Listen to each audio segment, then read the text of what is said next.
Welcome back. If this is your first time checking my interviews or videos out, I'm Yuki, a curious Kamainu or lion dog that likes to ask questions about topics that interest me.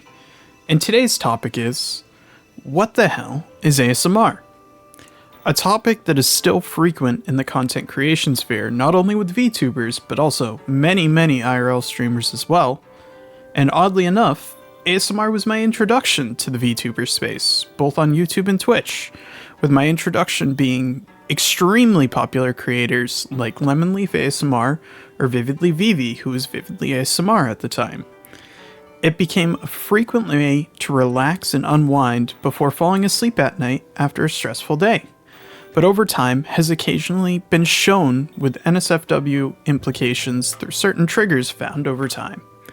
But before we go too deep into the content and the creators' perspectives that I've invited along for this video, let's start a bit more from the beginning for the people who may not know anything at all. ASMR, or Autonomous Sensory Meridian Response, is a sort of sensation you may get from certain stimuli, including sounds, visuals, or even close contact with another person, whether in person or online. Many people have different sorts of reactions, from tingling to calming feelings from their head to the back of the neck, which is often referred to in the current ASMR space as tingles. It was first discussed around 2007 on internet forums, only to be first posted intentionally and later coined as ASMR around the period of 2009 to 2010. With a short bit of history out of the way though, let's dive into the experiences and insights that the asmrtists I've invited along have had on their own journeys through ASMR content creation. So first off, the intro to each of them, who they are, what they do, and where they can be found. Hey there, my name is Kota and I'm your cute cat airsoft captain. I've been a VTuber for 4 years and I've been making ASMR content for 2 of them. You can find me at Kota across all social media platforms. Hi, I'm Gentle GF, but I also go by Nemu. I create ASMR and voice act on my YouTube, Twitch, and my Patreon. Now, what originally interested you in ASMR? Were you a prior listener, or just enjoyed doing it as your content? So my journey into ASMR was actually a complete accident. I was one of those people, in fact, that hated ASMR. I didn't want to touch it with a 10-foot pole. I didn't want anything to do with it. It wasn't until some of my regular community members who do enjoy ASMR thought that maybe my voice would be suited for that kind of thing. So I thought I would give it a try, expecting to hate it, and I actually really liked it. I really enjoyed discovering what sounds that I liked, what sounds that I didn't like. I really enjoyed the art of the Foley work that goes into ASMR, and it just kind of stuck from there. Though I had always liked slime and soap cutting ASMR, the first person that really showed me the vast seas of ASMR was my partner, Gentle BF. As a birthday present, I decided to try recording my own to give to him as a gift. He ended up loving it and asked if I had ever thought about making a channel and uploading. I never had before, but his encouragement really inspired me. What are your favorite triggers, and what triggers do you think you execute the best? As a listener, my favorite triggers are definitely more tactile triggers. So things like clay, slime, I really have been liking soap box crushing, soap cutting videos. And wax seal ASMR is also really nice for triggers. As a content creator, though, my favorite trigger to perform is lotion ear massage. And I also have a focus in more mouse sound focused triggers. My favorite triggers are anything that has to do with wood, tapping, bead mixing. I really love the earthy sound of it. I'm also a big fan of crunchy slime and acrylic nail tapping, along with indistinguishable whispers. I think they sound really cool, and they give for a really good trigger that's kind of hard to predict, which I really like.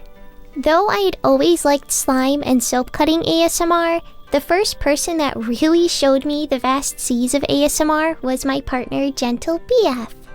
As a birthday present, I decided to try recording my own to give to him as a gift. He ended up loving it and asked if I had ever thought about making a channel and uploading. I never had before, but his encouragement really inspired me. Now, a tougher topic. What is your opinion on the idea of how some ASMR can cultivate parasocialization, and do you believe it's the creator's job to set boundaries to avoid it? ASMR is something that has always been severely intimate. When you think about it, our job as an ASMRist is to provide comfort. Our job as an ASMRist is to provide a sense of safety, sense of warmth, and that unfortunately can come with some parasocialism. It is our job as content creators to lay out a very clear boundary for our viewers to abide by, and it is on our viewers to respect those boundaries so that everybody can stay safe. I can definitely see why this sort of thing happens. ASMR is about comfort and restfulness. People trust me in my streams enough to give them a brief moment to relax and unwind, and trust can be a very intimate thing. That being said, I also like to think that I can trust my viewers to respect my boundaries.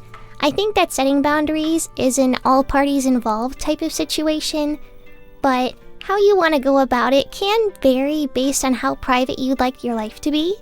I like to be honest to my viewers, and I established that in my debut stream, that I was in a relationship. I remember saying that my name is Gentle GF, but I'm not your Gentle GF. I'm okay with people liking my character that I play, but I have been firm on reminding viewers that I'm happily taken. It's a sort of thing that you have to be firm about. It's also important that streamers do not grow dependent on the attention and devotion that viewers give them. It can become a bad situation very fast when you waver on already unclear boundaries and allow strangers online to feed into your ego. Another tough question. What is your opinion on the sexualized connotations surrounding ASMR, and why or why not do you or do not want to participate? Going back to the intimacy aspect that I had previously mentioned, it is no surprise that people associate ASMR with sexual content. Is all ASMR sexual in nature? Absolutely not. Is some ASMR sexual in nature? Absolutely. I myself tread a line between not sexual content and what could be considered to have sexual undertones.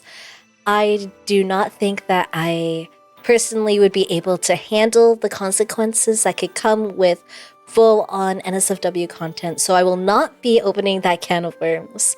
I think that ASMR-wise, I'll be staying in my lane of tastefully suggestive content. It makes me a bit upset that people generalize such a vast category of content. It kind of reminds me of when people say, I don't like anime, because anime has so many different genres that are all very interesting or intriguing in their own way. To assume that ASMR is only sexual is really glazing over the work of an incredibly creative and cool mix of talented people.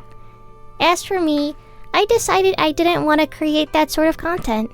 When I started my channel, my main goal was to help people catch a break from some of the world's hardships. On the way, I found enjoyment in writing my scripts, creating the characters on my channel, and really putting my heart into my stories. I want to help people feel safe, and for me, that means cradling my microphone and cleaning negativity out through your ears in a monthly elven ritual.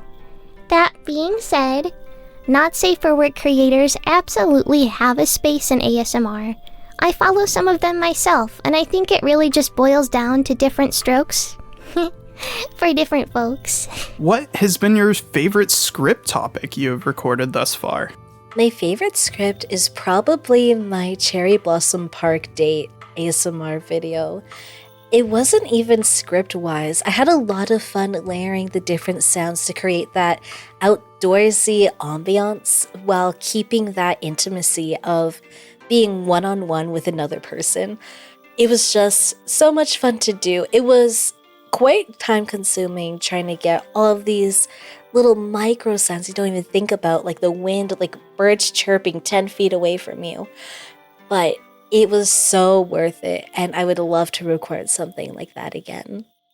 This one is really difficult, especially because I find inspiration in so many of the things that I love. I also love some scripts for different reasons than others. I love my Elven ear cleaning ritual series because it's a consistent idea that I get to tweak and play with while introducing viewers to new triggers.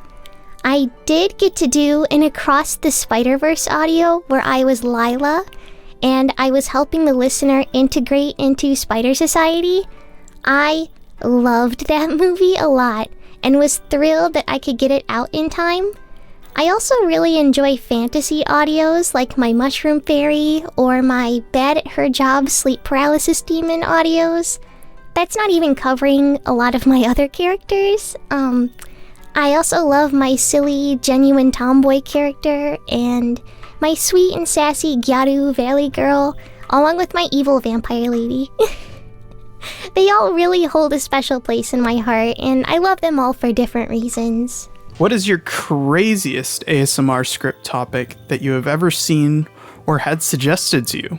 Would you consider doing it yourself? I think the craziest thing that's ever been suggested to me isn't even really that crazy, but a lot of people have been wanting me to do yandere content, which I have never really played into that kind of trope. I've never really been one to consume that kind of trope, so this is probably really damn compared to other people, but trying to embody someone who is so obsessive to the point of being violent is just so crazy to me. I've done one yandere script before, and even that was mind-blowing to me, so I don't know. Yandere content is a little out there for me, but it was fun, so maybe I'll give another try one day. Who knows?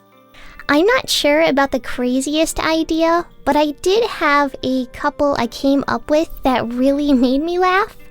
I have a Valley Girl character named Valerie that sounds a little something like this, and she's like super crazy, sexy, and fun.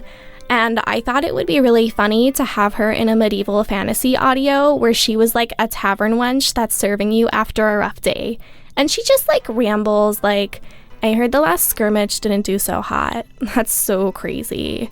You know, Bartholomew did say that he looted an ancient relic, but he's unsure if it's like cursed or not. And he's actually across town talking to one of the record keepers. And I think that's really such a funny concept. I really, really like it. Next off, what is one topic in the ASMR space you would like to see more, or one you see as negative you would like to see less of? This is definitely a personal bias, but I would love to see more ASMR creators focus solely on the noises that they're making. No whispering, no soft talking, anything like that. Just straight up ASMR triggers. I think that'd be really nice to see more of. And this may be controversial, but if we could leave the mommy voice behind, that would be great. No more mommy voice. It's so overused. No more of that. I would love to have ASMR-friendly ads on YouTube and Twitch.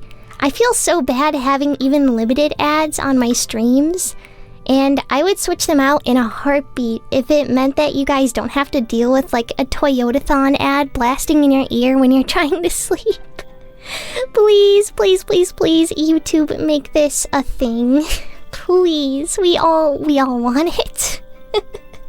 What is one suggestion you have for anyone who would like to start doing ASMR as their primary content? The biggest piece of advice I could give to someone who's looking to either shift their content to mostly ASMR or is starting off and is looking to make mostly ASMR is to not burn yourself out. ASMR, believe it or not, is something that is very taxing to do. You need to be in the right mindset for it, and you need to be very strong-willed to be able to confront that parasocialism when it comes by, or to deal with hate when people want to belittle you for doing ASMR. Do not burn yourself out. Do the content that you enjoy listening to, and at the end of the day, have fun with it, and you'll have a good time. This sounds really, really dumb, but drink so much water. Like, a lot of it. Like, if you think you're drinking enough now, double it. Your body will really, really thank you. Voice acting and whispering can be very hard on your vocal cords, so please drink water. Drink tea. Make sure you have, a hydrating environment. Because the minute that your air is dry is the minute you're not going to be able to do what you want to do with your voice, and it really stinks. I drink around 75 to 90 ounces of water a day, every day I record, and it really just does wonders. I'd also recommend doing warm-ups instead of jumping right into recording. It feels silly, but it does help a lot. On a more serious note, planning. Plan everything.